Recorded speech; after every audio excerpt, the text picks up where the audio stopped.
Where are my fangs? Where are my fangs? Where are your fangs? Dude, you gotta get your Where are fangs my in. fangs? This can't be a real Halloween episode without fangs. Hey guys, welcome to the movie Epidemic. This is the Halloween episode. My name is Felony Fred, and I'm joined by Buckley Duke. Buck. Well, I have the UFC part of my name. It's Buck. I'm not a depressive. I just play one on Twitter. Leduc.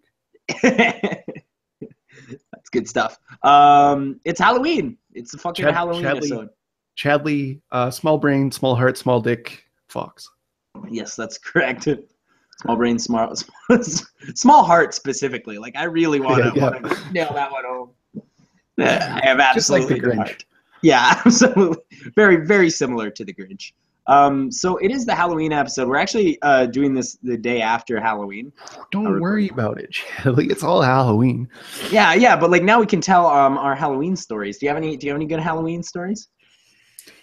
Tried to buy some candy that was actually drugs.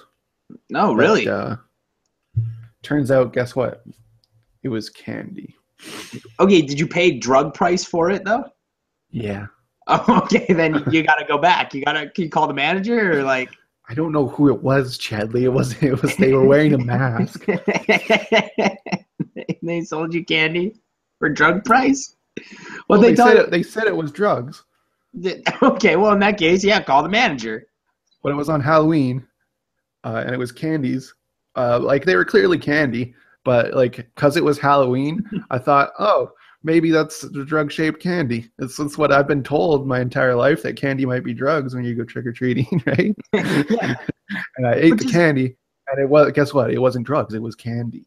Yeah, but like I think I think that it's funnier that it's happening the other way around because parents are always concerned that the candy's going to be drugs, but turns out the drugs are actually just candy. Look, I'm dying for some drugs. And I just can't get them. I just get candy, Chad. Because like you're trying to be like sneaky about it too. As far as I'm concerned, the war on drugs is over, Chadley. Because I haven't been able to buy drugs in like maybe 5 years. It's been a minute, dude. It's been a minute. I moved downtown a couple of months ago, and I went from living in like this fucking middle of nowhere town with like 7 kids in it, in an adult apartment building on the 3rd floor. So like I didn't get fucking any kids at my house, to having a billion kids living downtown. I swear to God, I couldn't go outside, dude. They are fucking everywhere. I was tripping over little shitty Darth Vaders and Jared Leto Jokers trying to get to fucking Taco Time. Was there any Kylo Rens? Oh, dude, there's just 1,000. So I handed out candy this year, and I got like 1,000 pieces of candy, and I ran out like really fast. Like wow. There was a lot of fucking kids here. But here's what I noticed is that there's 2 series this year that won Halloween. Star Wars, goddamn, dude, they make a lot of money in their merchandising. But the easy winner for kids' costumes this year was the DC universe. Holy shit, dude! They made all that money that they lost. Yeah, a lot of Batmans, a lot of Leto Jokers, a lot of fucking a lot of Superman, a lot of Wonder Woman. All that money that they fucking lost on those shitty movies was made up in like Halloween costumes alone. Like I fucking almost guarantee it. There's so goddamn many of them. But I noticed something else is that you know what the number one costume for accompanying dads was? David Pumpkins? Nope. Guy wearing Oilers jersey. Just fucking dad's wearing Oilers jersey. It's like, hey, that's not a costume, motherfucker. Hey, bro. Hey, bro. It's not a costume. You paid $70 for that. You wear it like 4 times a week. Are you supposed to be 19-year-old Connor McDavid, you 450-pound monster with a beard? What are you fucking trying to do here? Yeah, it's classic dad costume. Oh, dude, good dad costume. Man, there was just fucking kids there. What was your dad's best costume? Because we love talking about this is dad pod basically. We always talk about dads. My dad has gone as a wizard for the past 25 years, and this year he didn't go as a wizard. I was confused. Yeah, shit, dude. He went as a cow, and I'm like, what? He's like fucking wearing like just like pajamas he bought, and like I don't know, like fucking onesie pajamas he bought from Hot Topic, and he's like, I'm a cow, and it's like, Dad, what the fuck, dude? But I'm trying to remember some of my dad's costumes. He wasn't a big costume guy, but I do remember him and my mom had it was like a Tweety Bird and Bugs Bunny like homemade costumes, and those were pretty cool. My And parents. then sometimes he would just go as a robber or something. Like, he'd wear like a mask and a black shirt and shit. And like, Yes. now that I think about that, that's really fucking funny. But as a kid, it didn't faze me. Yeah, you didn't think about it, but now last year my parents have started to enjoy Halloween now that they don't have like people in their house. Mhm.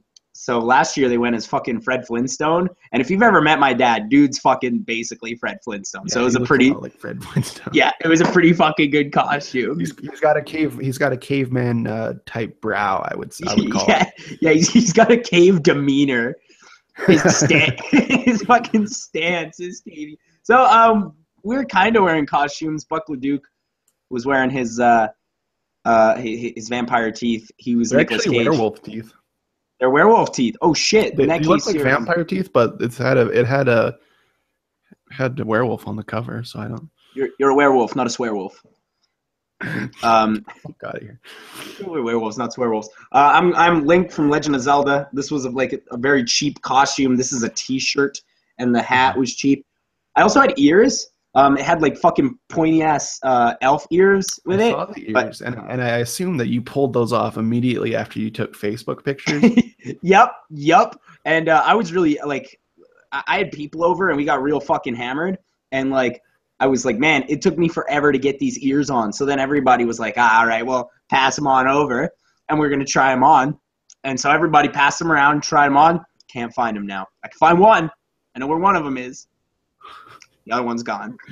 The other one's in someone's butthole. It doesn't matter. Yeah, I was 8 beers deep at that point. I wasn't keeping track of where that thing was going.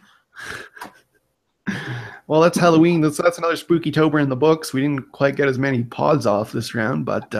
No, we're busy. We're busy men now, adults, and all that shit. Well, I wouldn't say that.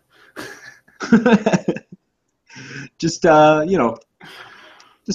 last year I was unemployed, and I think that helped. I think that really helped. Because we pumped out like 6 fucking Spooky-tobers last year. Yeah, it was 6 or 7. It was a lot. We would pump one off. We'd select the next movies, and then I'd be like, all right, dude, like I'm not employed. I could literally pod tomorrow again, and you're like, Jesus Christ. That's like even too much for me, and I watch like a lot of movies, so it's usually not a problem. It's not a problem for me to watch the movies. It's more of a problem to find a schedule when we're both free. Yeah, absolutely. But this is episode 101. We broke off a hundo, Chadley. We broke off a hundo, so now we're in the 101. This is movie Epidemic 101. Just thought, we only get ready for 99 episodes of not cool things, and then we'll blow out at 200. Yeah, absolutely. Including not cool things is some of the shit we're going to do today. We're going to be talking about the brand new movie. This is straight out of Japan. This is called Shin Godzilla, foreign film. From Toho, the original creators of Godzilla. Unlike who the fuck makes those? Is that Warner Brothers who makes those Godzilla movies? Or no, I think it's Universal, isn't it? It's whoever owns Legendary. Oh, okay. Well, let's just say it's the fucking Legendary ones. It's the Legendary universe because they're making that Kong movie. Oh, dude, but that looks good because it's got John Badman. Well, that movie's not going to be bad, but it might be because we remember when Godzilla. You're like, oh, it's got Bryan Cranston in it. How could that be bad? Oh, that's true. And then guess what? Real fucking bad. And guess who didn't really act in that movie? Fucking Bryan Cranston. Bryan Cranston, like I've never seen him go like 1% until I saw Godzilla. I don't hate the new Godzilla as much as you do, but I don't like it. Yeah.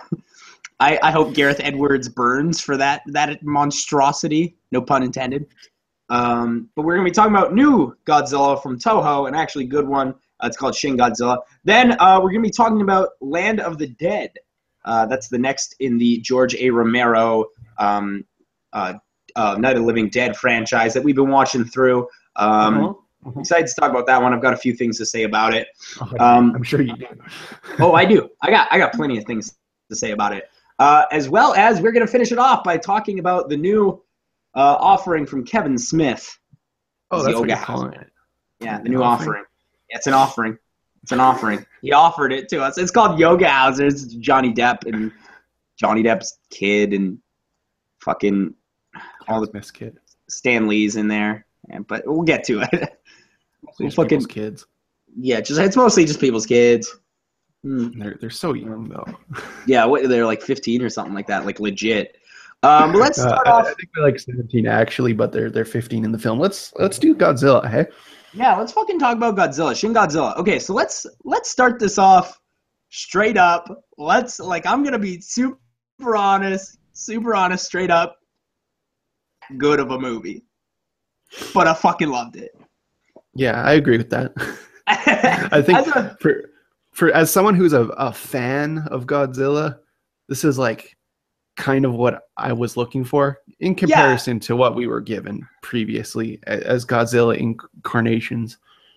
Well, like the thing is like my big problem with the Gareth Edwards Godzilla is that there's just like no fucking Godzilla in it, and like especially comparative to like the original Gojira where there's so much Godzilla.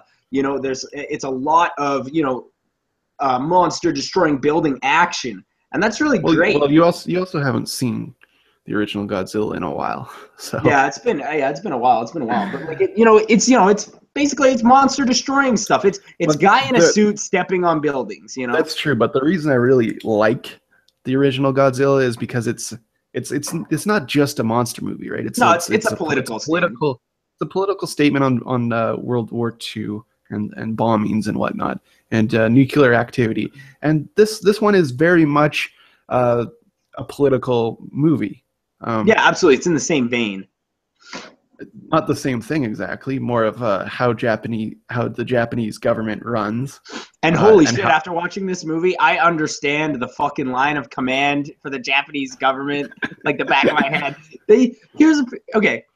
Like I said, I like this movie, but let's get into some of the problems. Number one, hey, did you have to go up the line? They go up the line of command for every time they make a decision, and they make decisions a lot in this movie. That's the whole satire of the film, that the Japanese government is terrible at making decisions, right?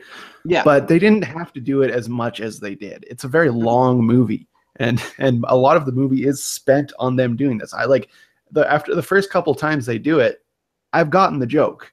I'm laughing at it. It's hilarious. There's like three guys in a row, and they're all like asking each other as it goes up the totem pole. Hilarious. I love it. But I saw 5 times. Yeah, exactly. That being said, I really like the cast, and I actually really like the characters, surprisingly, which I did not expect to at all. Especially considering the Gareth Edwards ones, the characters were top notch, you know. I don't know why. Well, I don't know why going into this. The Japanese, the Toho ones. We should mention like the screening of this, but we'll get into that. But the Toho ones have always had like a heavy focus on the human element, and like how they interact with a monster. Whereas the American ones, they haven't figured that out yet. That the human element.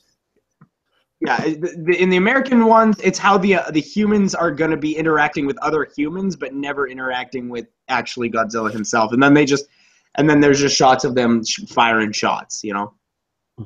And that's fine because that's the whole American thing, right? The American thing is that it's big, it's explosive, it's guns, it's shit like that. Whereas like the Japanese are a little bit craftier, and this movie actually does portray that quite a lot.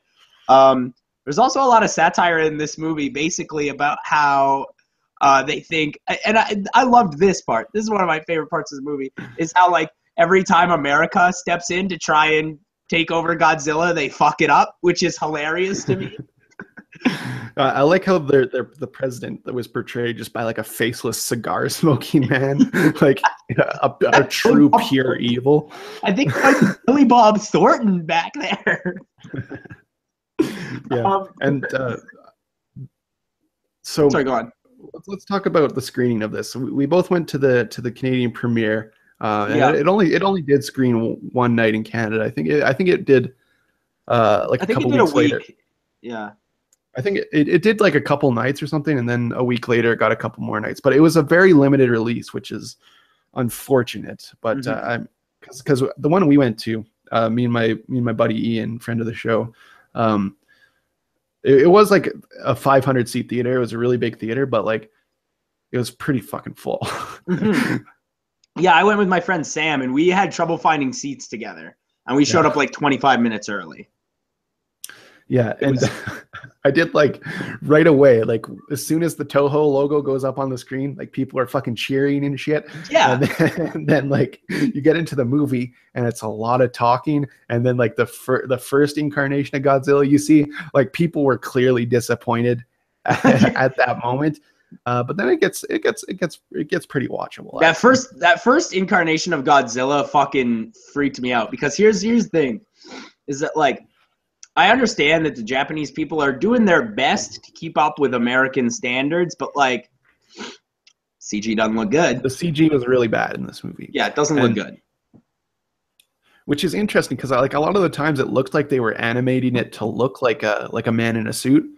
Why not just have a man in a suit? Why not just have a man in a suit? Absolutely. It looks like they fucking mocapped a guy in a suit. So it's like, fucking just put a guy in it. It'll look way better.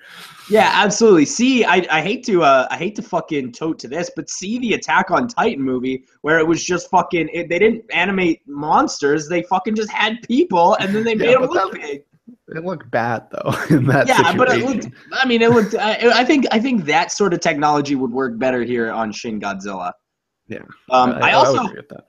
I also think that the fucking Japanese are cheeky cunts with the titling of this film, because I don't know how much you know about Japanese, but the word Shin is actually means two different things. It means new, so it's like if they're telling us it's a reboot, it's new Godzilla. But it also means it has a double meaning. It also means true. So as if to say like, this is the true Godzilla. This is the fucking one to watch. Don't watch that Gareth Edwards shit. You know.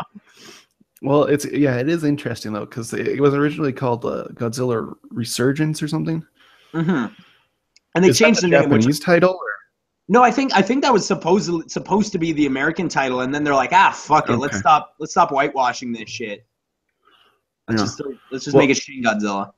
Well, it was published by Funimation in North America, which is like, they make anime mostly. Oh, yeah. They do all like the dubs of like Attack on Titan and shit. Yeah, they do the dubs of like fucking whatever Naruto. Those Pokemons maybe. No, probably not Pokemon. No, I think somebody else owned them. Yeah, I think that's 4Kids Entertainment that does the Pokemon.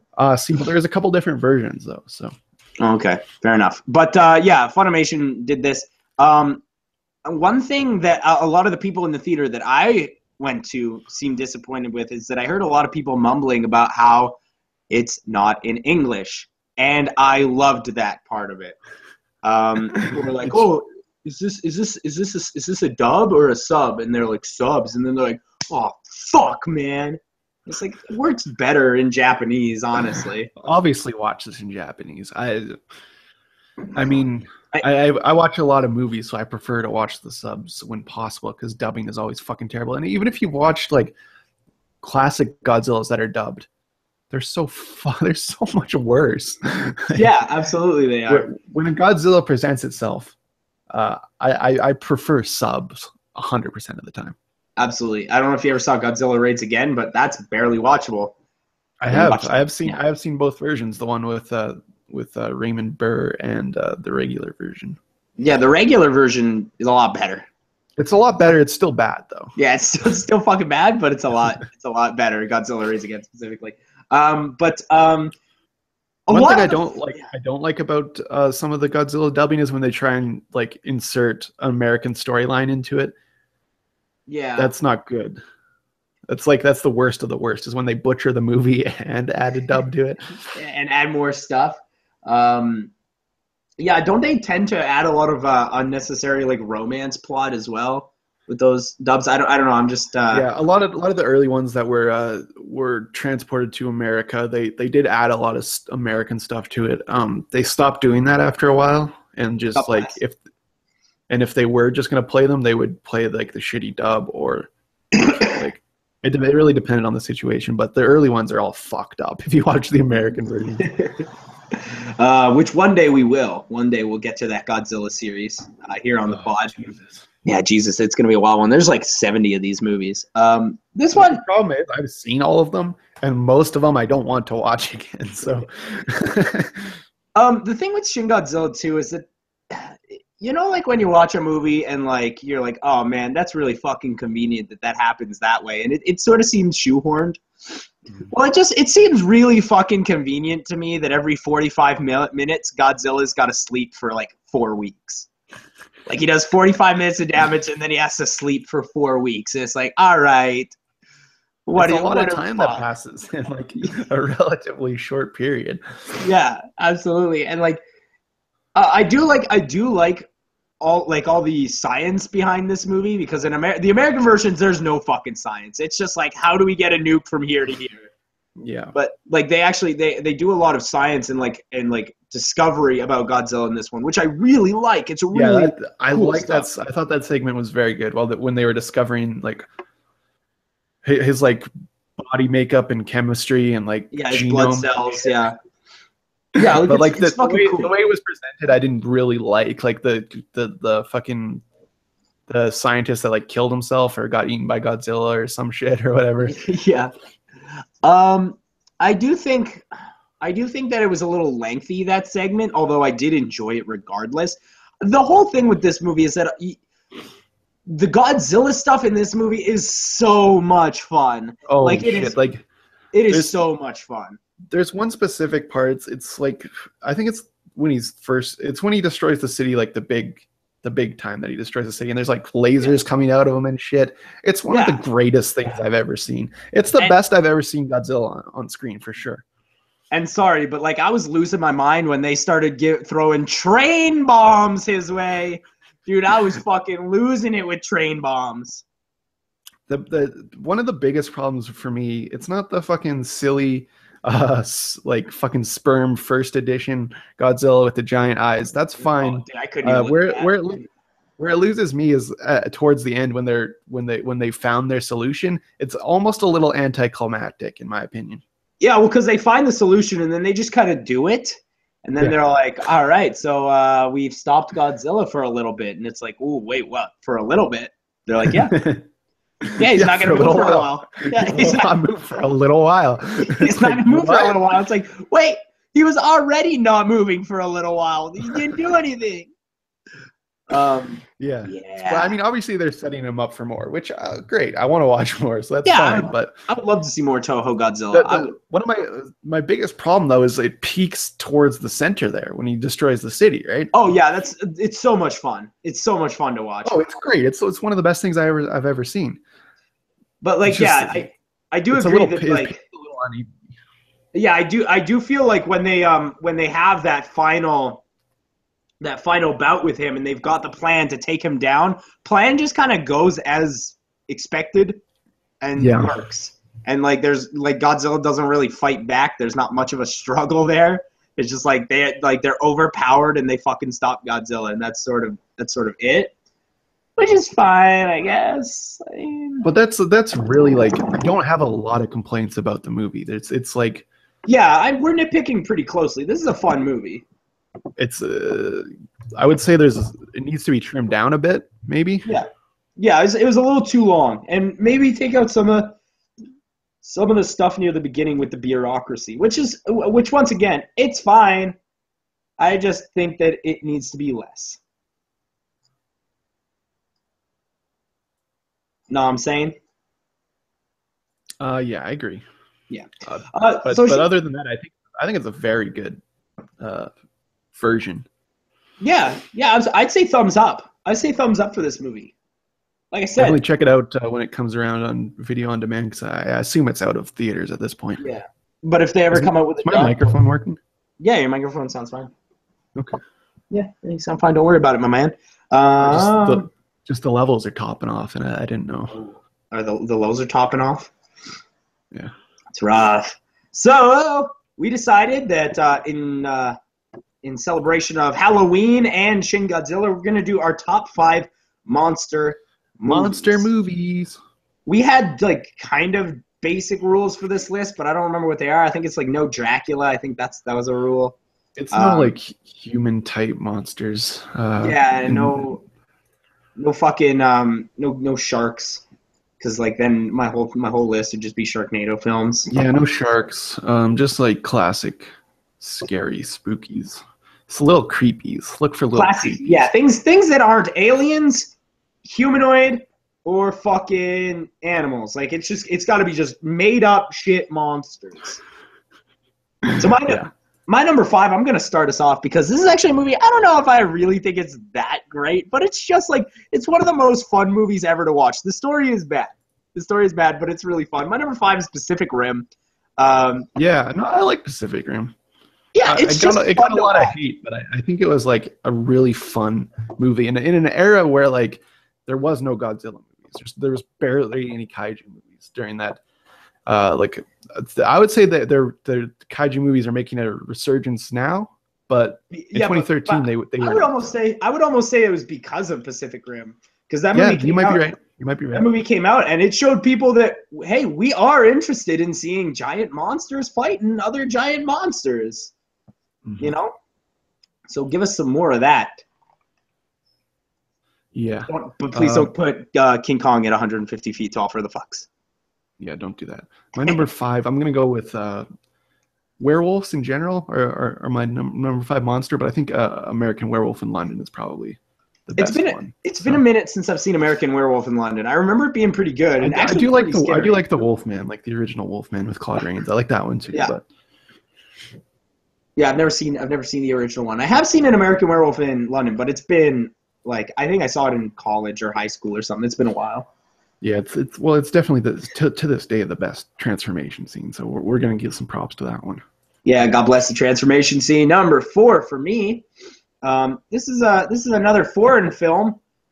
This is from Spain. Our good old friend Guillermo del Toro, baby. This is Pan's Labyrinth. Sure.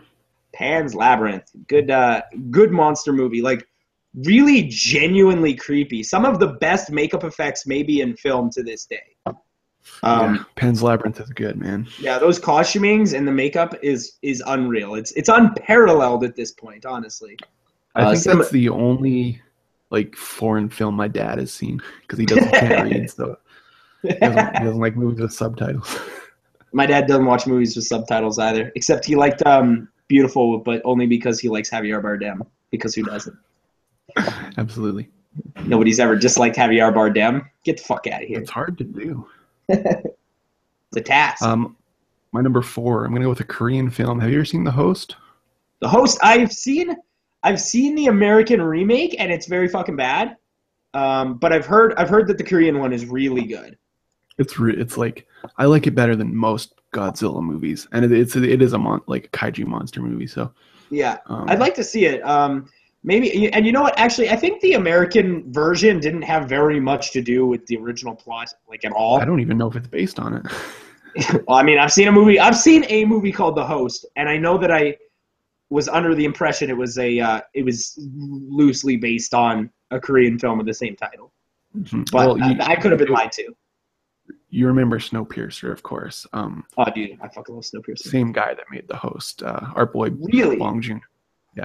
Okay, well, I really liked Snowpiercer. So, you know what? I might have to check that out. My number 3. Yeah. My number 3. It's the man in question. This is Gojira, baby. Original. Ooh, Gojira. That's my number 3 too. It's official. Oh, official number 3. Just a reminder, everybody. Casino Royale is officially the 21st best film of all time. And Gojira is officially the 3rd best monster film of all time, according to the Movie Epidemic podcast.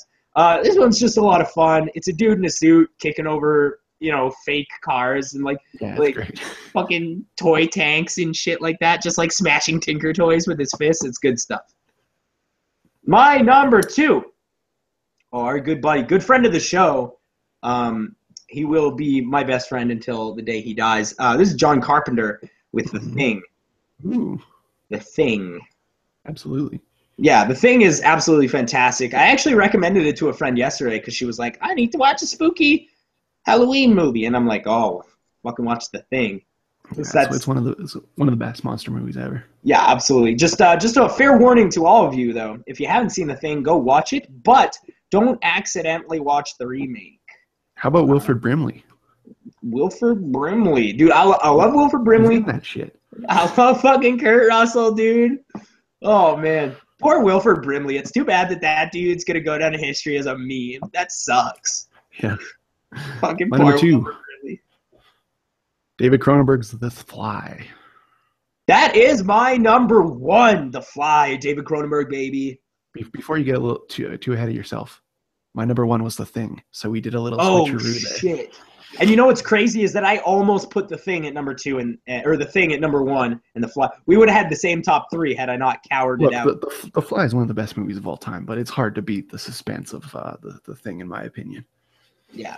I am going to stay strong, though, and say that my number one is The Fly. I know you were talking about transformation scenes with American Werewolf in London, but that transformation scene at the end where his skin just starts to fall off and like the fly head starts emerging. Oh yeah, that's better. But I'm talking werewolf, pure werewolf transformation. Okay, werewolves, not werewolves. Yeah, it's that fucking scene with the skin falling off. That's hard to forget. Yeah, you can take that to bed with you. You could definitely take that one to bed with you.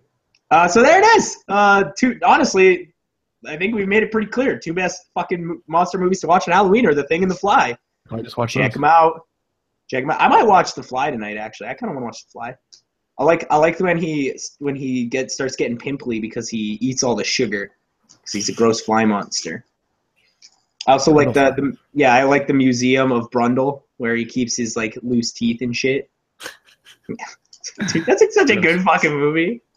It's such a good fucking movie. All right, so we're going to continue on with our Spookytober series, which is the George A. Romero's Night of the Living Dead. This time we watched Land of the Dead. And you know what? I like this one. I think this one's not bad, hey? Yeah, this one's pretty good. There's actually a lot of things. Yeah, there's actually a lot of things that I really, really like about it. I think this one's better than the last one, honestly. Oh, I disagree completely, but we'll get into it. Here's what I like about Day of the Dead is that even in an era where zombie movies are dime a dozen and we're getting generic zombie movie after generic zombie movie, George A. Romero can still step out of the limelight and prove that he's the absolute best at what he does. Yeah, well, to be fair, this was like a full 10 years before like this aesthetic of zombie movie came out. So yeah, well, I mean, because this is what's popular now. What's popular now is what happened in Land of the Dead, basically. Absolutely. I think this was a little post 28 Days Later, though, if I'm incorrect or if I'm correct, which is similar. Maybe 28 Days Later is a little bit later, actually, because I know Land of the Dead. 28 Days later, like. There was like a couple of years before, but it was a few years before. 2002 was 28 Days Later, and it does feel similar. But here's what I really like about The Land of the Dead is that this movie takes place in a living, breathing world, which is bizarre based on, especially considering what the title of the movie is. But like, what I mean by that is that you can really feel the world of this movie because like it's set in the same universe as the first three, and it's 30 years later, and there's established civilization that basically works around the zombies that are constantly looming. Which is a huge theme in the zombie movies and TV today. Is the established world inside the apocalypse. Absolutely, absolutely. And I really liked what they did here. There was so much stuff that's like, holy shit, that would totally exist in that world. Specifically, the zombie cockfights. Like when they were doing the zombie cockfights, honestly, that was a scene that was like, holy shit, that is crazy. I can't believe that nobody ever thought about this before. Well, I do have. You want some Romero facts? Because I know you like. I do. I know you like that kind of stuff. I like that. So this one was actually supposed to be, like, you know how at the start of Day of the Dead, there's like a part where they're above land. Yeah. This was actually supposed to be like half of the script of Day of the Dead. Oh, really? So they just expanded it to their own movies. Like there's going to be a full above ground section, a full underground section, but it was too expensive, so they just did the underground part. And then 10 years later, whenever they made this one, they did the above ground part. So I think it was 20. I think it's 20 years later between the two movies. Yeah, there was a lot of time. Yeah. Yeah. Here's the thing about this movie though, is that if you're gonna make a zombie movie, hiring good actors isn't a necessity, right? Like you don't gotta, right? No, but if you're, but if you hire shitty actors, you have to just hire shitty actors. You can't hire shitty actors like Simon Baker, who should never act again. Fuck that guy forever. And he's a then wooden motherfucker. And then hire like a bunch of just like shitty B actors, and then fucking have Dennis Hopper making everybody Dennis else Hopper look like and John retards. Leguizamo. Holy shit! It's insane. Dennis Hopper and John Leguizamo, by the way, reunited from Super Mario Brothers film. Okay. Yeah. It's a reunite. It's reunited. But like John Leguizamo is good. Dennis Hopper is on like some next level of shit. They should do like a fucking spin-off just of Dennis Hopper's character. Dude, I would love that. Every second Dennis Hopper was on, because like during some of like the action sequences, I'll be honest, like the action sequences in this movie are kind of its downfall. They're not that interesting. Yeah. That being said, some of the gore is really cool. Yep. Actually, was this a Savini one? Was this a Savini gore? I don't remember. I don't know. But like the gore is really cool in this movie, and like every time there's practical effects, it's really, really good. Like it's practical effects probably at their finest. Every second there's CG, it's fucking awful. It's terrible. Thankfully, there's not a lot of it. Yeah, there's not that much CG in it. There is there's the CG that like blew my mind. It's like the one zombie who's like was like his head was hanging on by a string, and then he like tossed his head forward, and it's like this shitty CG skull, and then they shoot it through the chest. Dude, it's the worst looking thing I've ever seen. Yeah, some of the worst CG. But like back to Dennis Hopper. Have you ever seen the Texas Chainsaw Massacre 2? No, I haven't. I've seen the first one though. The second one's like a really weird comedy with Dennis Hopper in it, and it's fucking. I watched it last night for Halloween. It was fucking amazing. Dude, I gotta see this, dude. I like Dennis Hopper. There's this part where Dennis Hopper goes to the store to buy a fucking chainsaw, and there's like a 2-minute scene of him fucking around with his chainsaw on a piece of wood, just laughing maniacally. It's 2 minutes. It's the fucking strangest thing ever. Dude, that's fucking amazing. I am so sad that Dennis Hopper is no longer with us, because he is one of the best actors that has ever lived. He is like he's so adaptable. That's what I like about him. I mean, typically. He bad guy, right? He bad guy. Yeah, he fucking bad guy. But like, I've seen him in other roles, like in Deer Hunter, and like it's just like he's so much better. Like he's like Deer Hunter's good. Yeah, Deer Hunter's a fucking good movie. But like, he's so good in like everything. There's no like. That's what I like. Hold on, I'm trying to get to my point here. But like Dennis Hopper, there's no discernible difference between like his performance in Deer Hunter or his performance in like fucking Speed or Mario Brothers. Like he gives a shit about everything. You know, like the Neeson. It's like you see Schindler's List, and it's like, yeah, Liam Neeson's good, and then you see fucking Taken 3, and you're like, oh, dude's still pretty good. He's still pretty good. Movie's bad, but dude's still pretty good. If Liam Neeson was not in Nonstop, that movie would not be watchable. But it's just that he's so intense in it. Is that's a 4.5-star film only because of Liam Neeson. Dude, Nonstop rules. Running All Night, or was that what that was called? Running All Night? Run All Night, yeah. Yeah, that one might have been a failure if it wasn't for the knees. Yeah, I think that one might have been a failure. I remember kind of enjoying it. But back to Land of the Dead. You know what else that guy made? The Run All Night guy? The Shallows. I don't know if we talked about it or not. Dude, the fucking Shallows sucks, dude. Hey, but he also made Nonstop. Oh yeah, dude, Nonstop rules. And House of Wax, your favorite. Oh, dude, I kind of do like House of Wax. I don't know what it is. There is something mildly entertaining to me about House of Wax. But back to Land of the Dead. You want to know a little secret about John Colette Serra? You know what his next movie is? What's that? Another Liam Neeson film. Dude, he had a perfect game going. Now he jumped the shark. He fucked it up. Yeah, he's got another one coming out next year. God bless. It's with Denise? Yeah, it is with Denise. Oh, God bless. I thought you said not another Liam Neeson film. No, it is another Liam Neeson. It's Denise, Fear from Farmiga, and Patrick Wilson. So. Oh, sweet. What's it called? The Commuter. Oh, dude, sweet. This time it's just going to be him on trains fighting people. Yeah, exactly. He'll be on the fucking subway beating the shit out of people. You know what I find interesting about The Land of the Dead? Getting back to that. At the end of the movie, they go to Canada, right? That's the whole. They're trying to get out. Yeah, I thought that was a bit of a weak plot point, but yeah. But you know what's interesting about it What's that? is after this movie, George Romero moved to Canada, and the next two were all filmed in Canada with Canadian actors. That's why they're so bad. Goddamn, what are the next two? Because the next one's Diary of the Dead, right? The next one's Diary of the Dead. It's really bad. And then there's Survival of the Dead, which is also very bad. I've heard of Diary of the Dead, but Survival of the Dead, that's new to me. I've never even heard of that one. Oh, you'll hate it. It's unwatchable. I was aware of all of these except for Survival of the Dead. Yeah.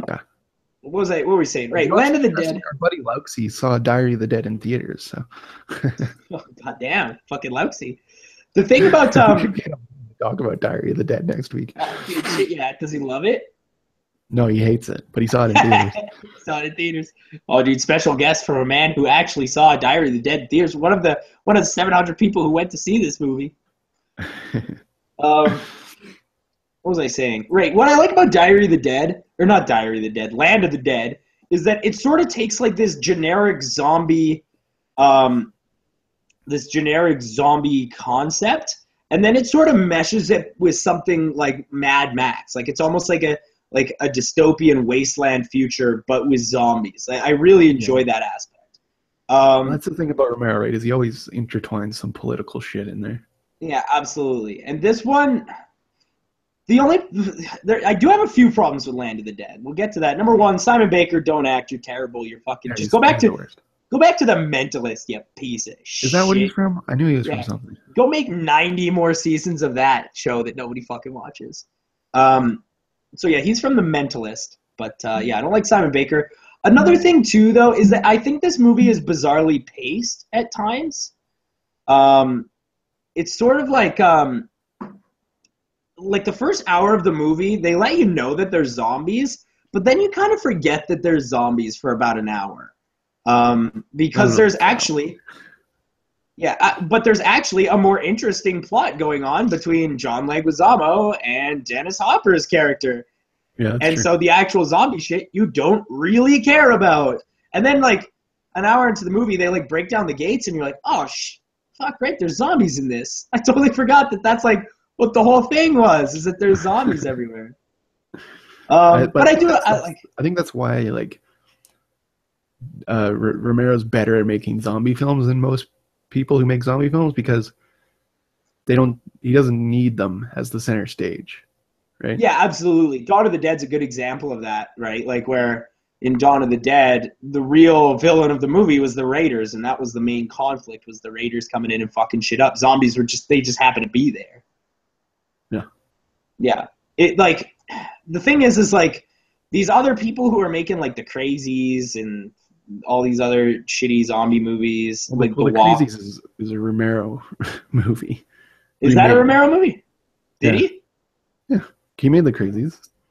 I've actually got that movie, but like the remake or the original? I have the remake. Well, that one's pretty good though.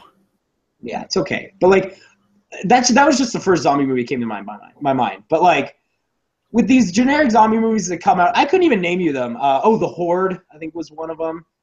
And shit like that, is that we have these movies that are written around the concept of zombies, but they don't write a story around the zombies. They write a story about the zombies. Whereas George A. Romero, he'll write a story and then he'll implement zombies where he needs them, which I think works a lot better. Yeah. In theory, it shouldn't. In theory, it fucking shouldn't, but it does. In the next two, like he goes a little bit too off book, where it's like there's barely even zombies in them. Okay, Romero, what the fuck is this about? What is this all about, George A. Romero? Yeah, I mean, Land of the Dead's good though. Like this one was really good. It's like I feel like it goes under the radar too much. I think it's very good. Like yeah, absolutely. Everybody tends to like the first three, and then this one's stuck in between. This was in the last few years of Hopper's life too. He was getting gray. Yeah. He was getting gray as hell. What year did he die? 2010. He died in 2010. So it was 5 years before he died. John Leguizamo, I just love his acting style. I don't know if it's necessarily good or bad. I just really I think he's pretty good in this though. Like I also like that his character's name was just fucking Cholo, and it's like, all right, great. I guess you guys don't give a shit about writing this movie. I loved it. Well, that's the thing about Leguizamo. Like even in his worst movies, like in Spawn and shit, he still goes pretty hard. Yeah, and he's still like he has like that shitty grin and like that cocky voice, dude. I love it. I think there should be more Leguizamo Michael Pena movies. Oh, dude, those two could be in like a fucking buddy cop movie. How hard would you pay for a Michael Pena John Leguizamo buddy cop comedy? Like a buddy cop, but where they're looking for like drug dealers and stuff. I think that would be good. Yeah, it's like it would be like Lethal Weapon or like Beverly Hills Cop. Yeah, that'd be real good. Fucking Michael Pena and John Leguizamo.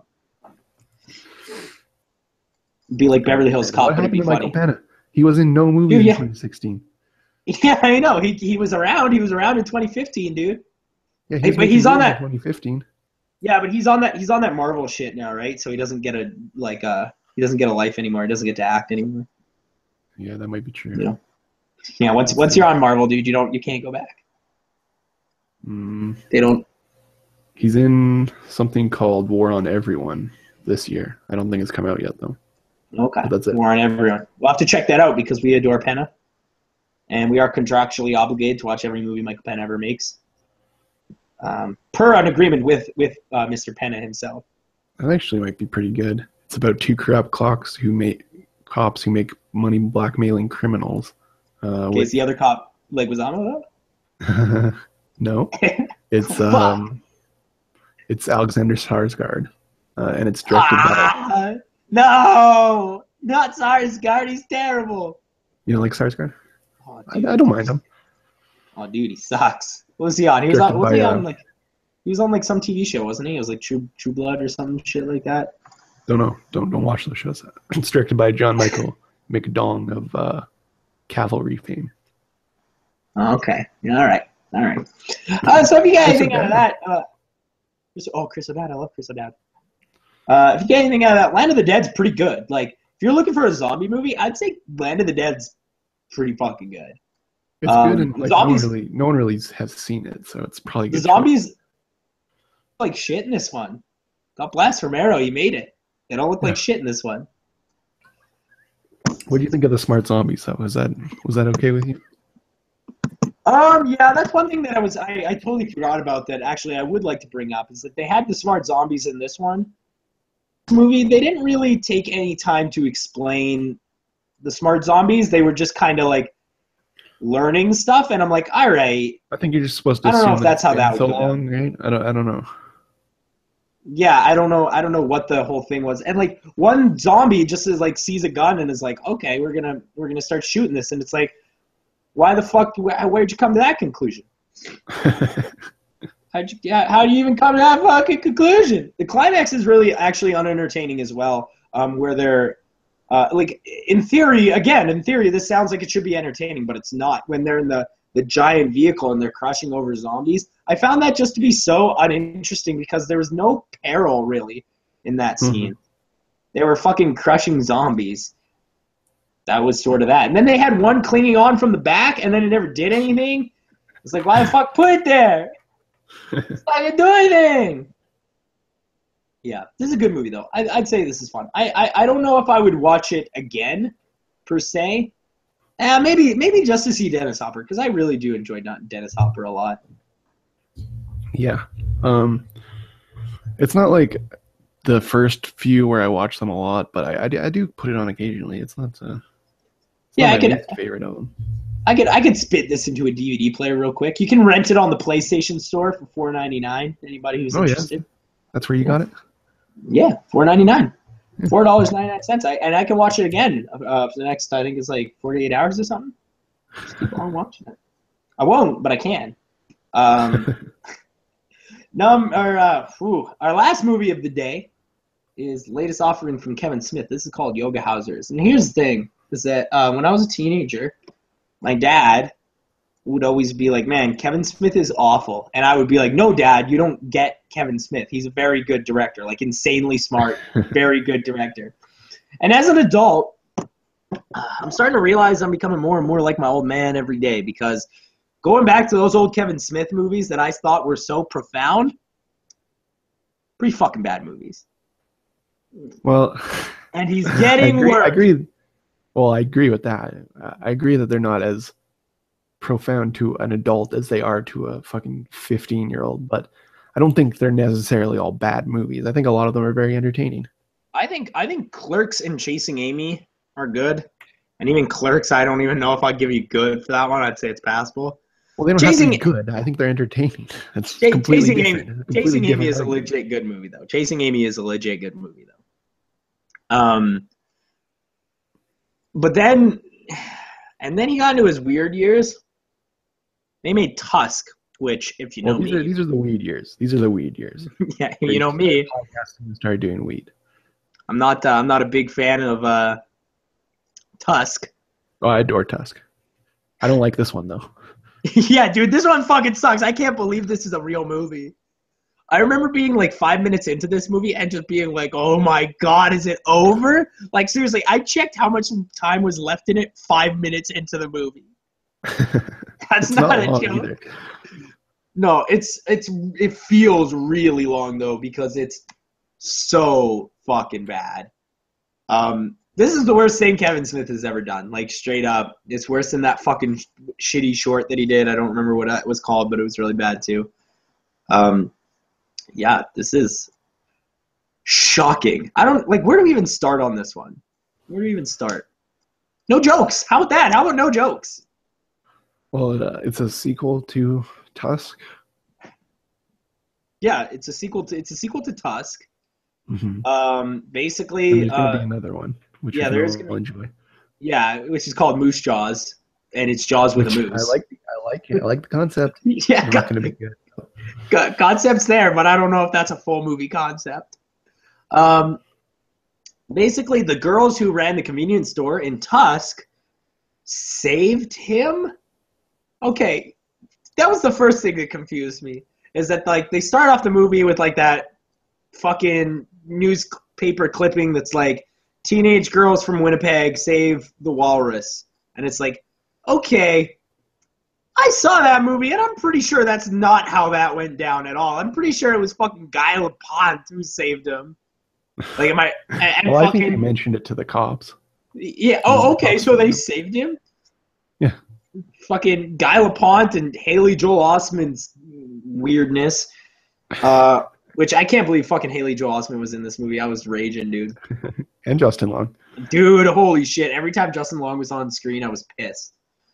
So the idea behind this movie is that we have Kevin Smith, who has clearly never met a Canadian. That's what I like the most about it, actually, is that he's so obsessed with Canada, but he's like never talked to one, or he hasn't been here, maybe. He's obsessed with Canada, but he has absolutely no knowledge on it at all. I know he's never been to Manitoba anywhere for sure. Like, he may have been to Toronto and Vancouver, but he's certainly never been to. To be fair, I've also never been to Winnipeg, but I know it's not like this. yeah, absolutely. I know people from Winnipeg, and they are not like this. If anything, they're kind of scary. But basically, this movie here's the problem: is that the Canada jokes are problem is not the movie. Yeah, I think is the main problem. The Canada jokes are so excessive and also not funny. So they decided to go through this script, and every time the word "about" was used, well, you got to change that to a boot. Every time. Like, yeah, no, but we're using it as a punchline. Yeah, but like, it was fucking so frequent, and it was annoying. Everybody's wearing hockey jerseys. I wish they would have went the South Park route, honestly. Yeah. If everybody was like, flapping heads, flapping heads, dude, I'd be like, all right, I'm kind of down with that.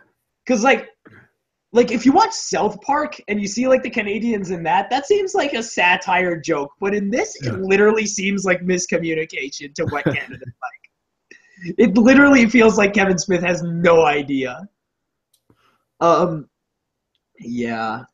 And like, I mean, this is a Canadian podcast. We're Canadian people, and I'm not gonna sit here and be like, oh, that's a racist movie, because No, I don't I don't care. fucking care. I don't care. But it was just like, it's just so bizarrely incorrect. Like, so wildly incorrect again and again and again. It's all these, like, weird made-up stereotypes. Like, I'm surprised that they all weren't fucking living in igloos, like, if I'm being totally honest. This shit was preposterous. Why was the guy from Epic Mealtime in this movie? Well, he was back. He was back. Epic Mealtime guy was back. Yeah. Fucking unreal, dude. And he had to, here's the thing, is that you can't have a sequel to a movie and then get the same actors and have them play different characters. We get it. Why not? Get it, Kevin That's what Smith. they did here. I know. We get it, Kevin Smith. You have like 6 friends, all right? You gotta have the same guy who plays the walrus play fucking, Yogi Bear. Good joke. Fuck. How long did that take you to come up with?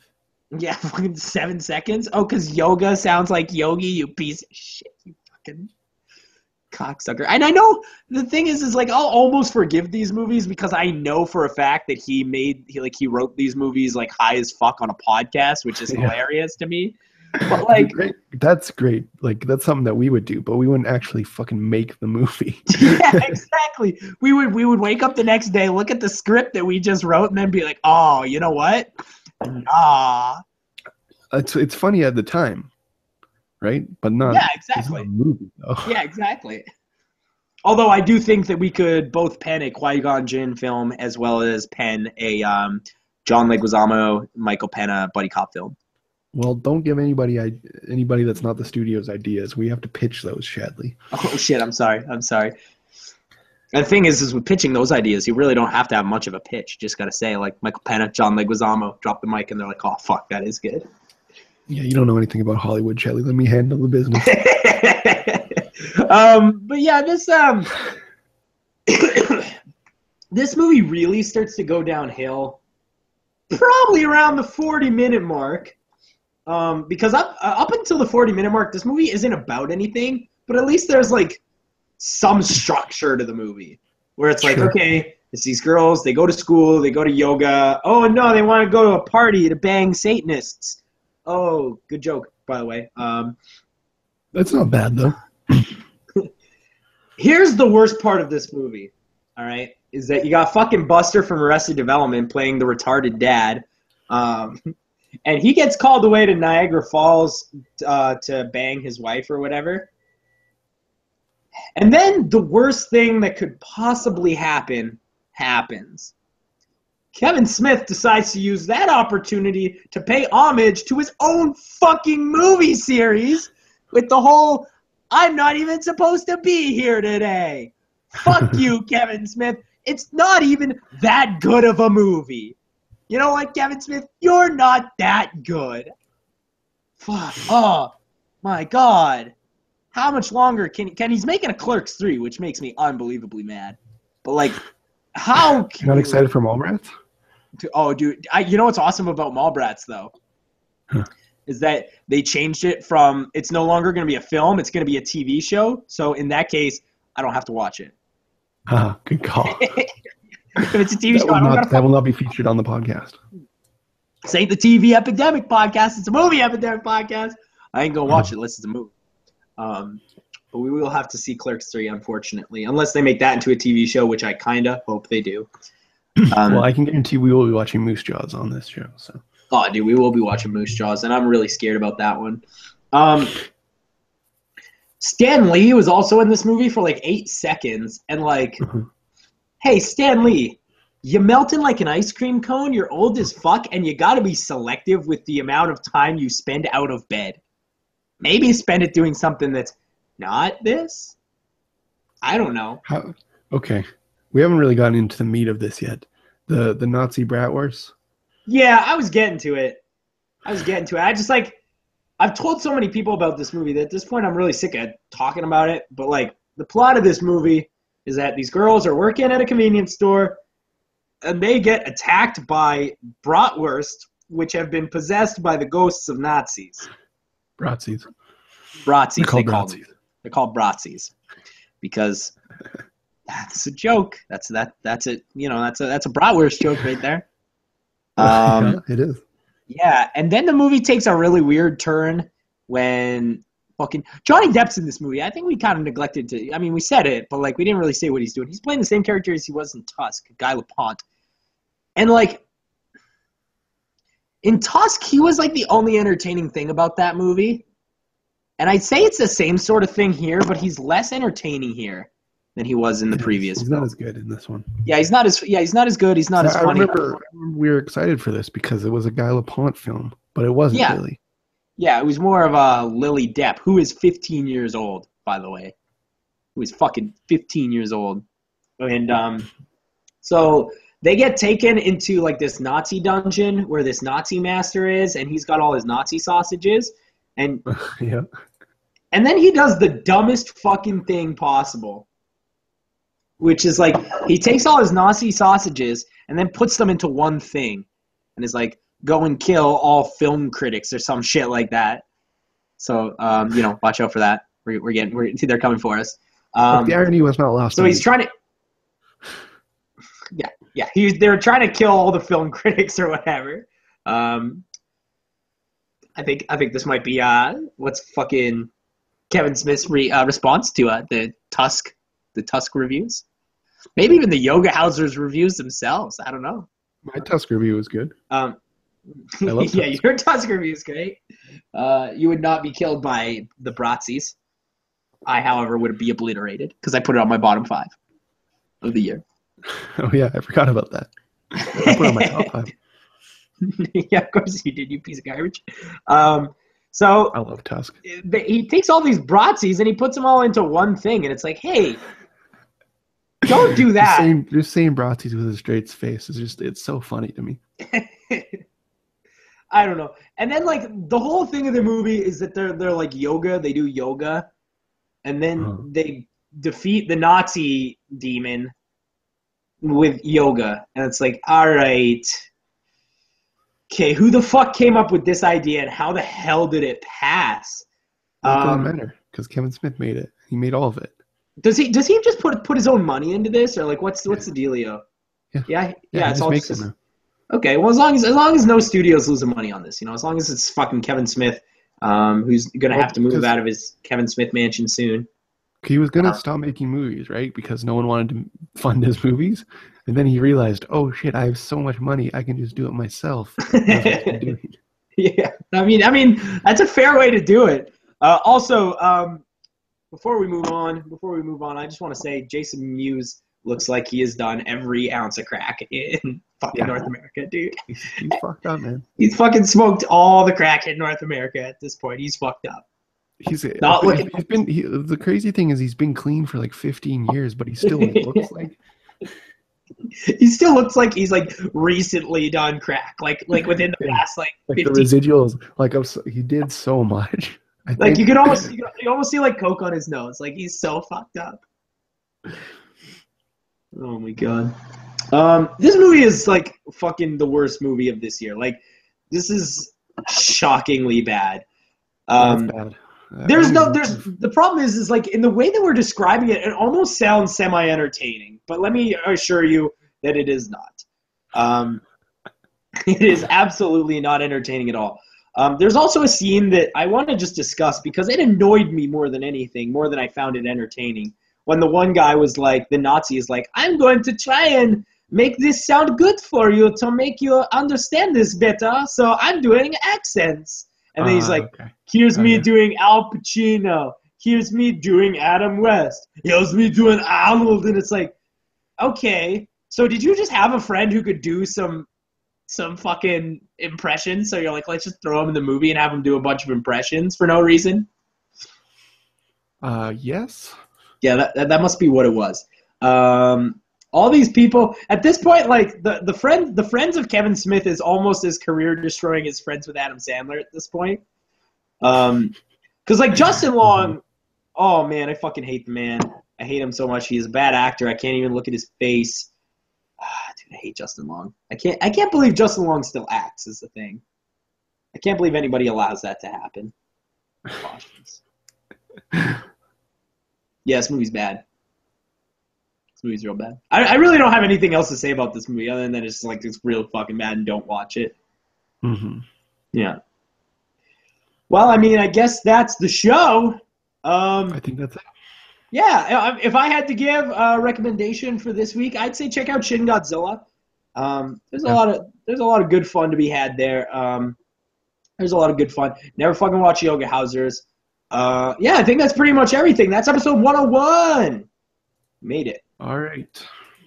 Well, we haven't decided what we're watching next week, but we'll figure it out, I'm sure. We haven't decided, but we will be talking about Diary of the Dead. So. Oh, God bless. We're back on the clock. We're not going to be watching just spooky movies, so get ready for some non-spooky movies. Absolutely. Yeah. See you next time.